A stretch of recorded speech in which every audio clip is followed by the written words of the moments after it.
White and I have gone around and around about Genesis 50 on other programs, and one of the things I notice about White's inconsistency in dealing with that passage is that he'll continue to talk about how they are judged justly because of their motivations, ignoring the fact that their motivations are likewise decreed by God.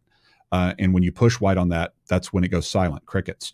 And this is what I read from the best of the best philosophers who are confronting compatibilistic determinism, is that to say that we're free as long as we're doing what we want ignores the reason we want what we want is in accordance with what God has decreed for us to want in any given circumstance. And so whenever he appeals to Joseph's brothers and says, God intended it for good, man intended it for evil. Well, the intentions, the murderous intentions of the brothers, or the jealous intentions of the brothers, the prideful intentions of the brothers, are not from God according to Scripture.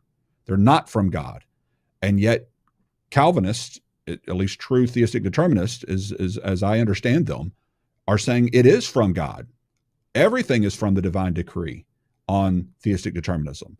And that's what I think Craig is pushing back against. It's certainly what provisionists as a whole are pushing back against, is that God doesn't decree, determine, even tempt men to do evil, much less causally determine it.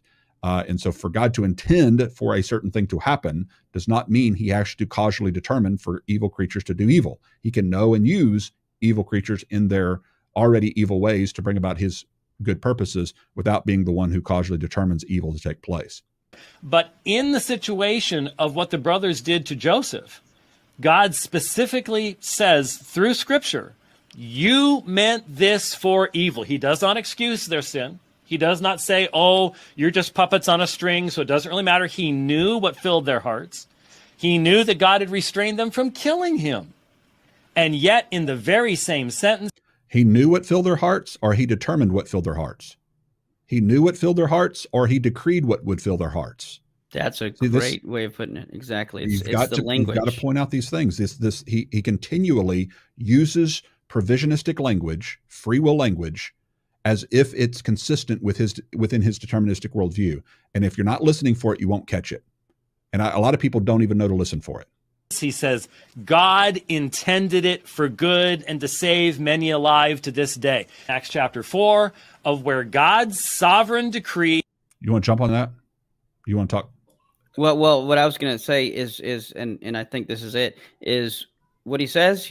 If I had no idea who James White was, and you were to play this clip and then what he's about to say and show it to me, I would think he's a Molinist. And Craig's about to point this out as well. He sounds just like a Molinist because of the language he's using, the way he's wording it. Yeah, I would have thought he was a Molinist if I hadn't known him. He limits man's evil and accomplishes God's purpose through that evil, and that God then... God accomplishes his purpose through that evil? That sounds like me. I wrote that in my book. In fact, God doesn't cause the evil intentions of the brothers. He doesn't decree the evil intentions of the brothers. He knows and uses. The word uses is our language, not the Calvinist language. God doesn't just use anything. He decrees it. The reason that he can use a tool is because he's created the tool to be what it is on Calvinism. We just say he uses tools for his own good purpose because the tool is responsible for what they end up choosing to do because they're responsible for what motivations they act upon. They're not acting in accordance with divine decree.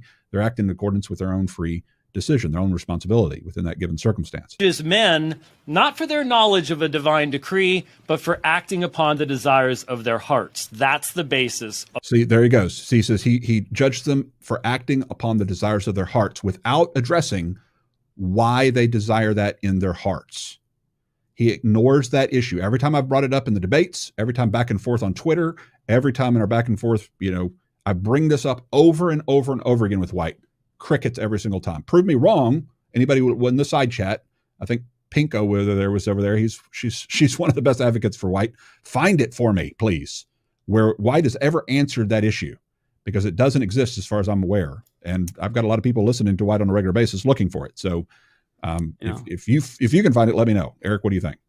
Yeah, and to pull back the onion layers a little bit more too, philosophically speaking, is and if the person isn't familiar with these issues or the Calvinistic deterministic position, I would argue, not a main point, but I would argue that Calvinism is wed to determinism or compatibilism.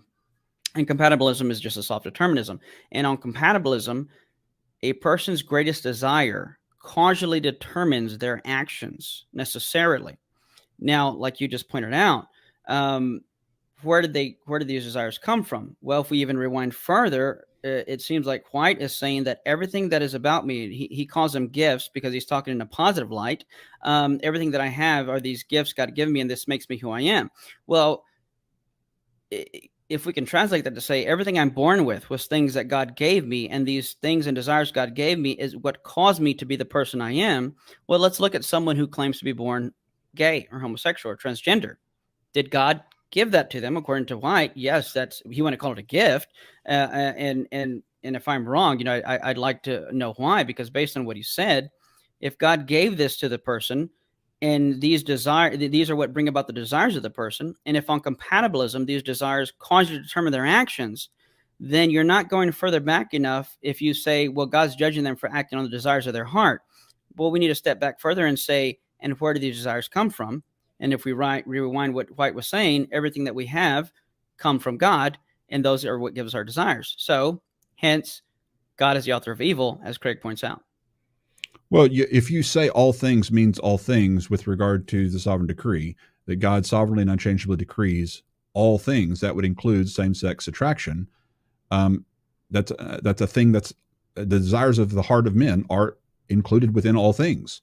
And so unless Calvinists are making the caveat, God decrees whatsoever comes to pass with the exception of the pride and lustful, sinful thoughts of men and creation, then they need to make that caveat really clear, because as far as I know, they don't make that caveat.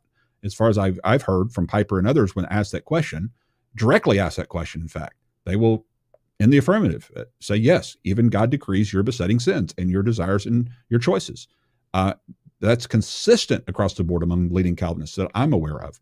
And so when people indicate otherwise, it seems to me they don't understand the namesake of their systematic or the leading scholars who are promoting their systematic.